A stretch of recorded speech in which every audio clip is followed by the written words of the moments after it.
今日我哋好開心邀請到立法會漁農界議員何俊賢先生上嚟我哋節目。23條立法通過咗，我知道國家安全好重要，但又同我哋節目主題嘅漁農業又有咩關係？包括漁農業在內，其實香港大部分嘅行業呢，從業員嘅工作都直接或者間接同國家安全有關㗎。真係咁犀利？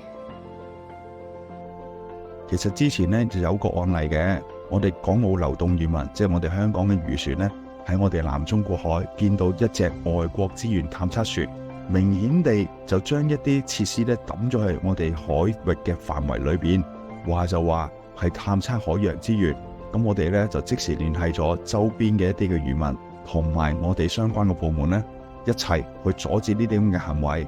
咁所以咧，如果要防範國家安全嘅風險，除咗立法之外，我哋每一個人嘅意識都非常之重要，甚至係每個人嘅參與都唔少得㗎。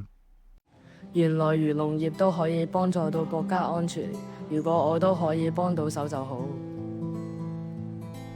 一定得啦！同學仔上堂嘅時候呢，可能都聽過國家安全全民有責。講少少故事你聽啦。其實我哋嘅漁民呢，有時喺我哋國家水域間中見到一啲疑似係間諜船，或者係打撈到一啲疑似間諜設備嘅嘢上嚟嘅。如果啲漁民冇意識嘅話，捕撈咗之後又掉翻落海，見到又當睇唔到，就有可能成為國家安全嘅漏洞同埋風險㗎啦。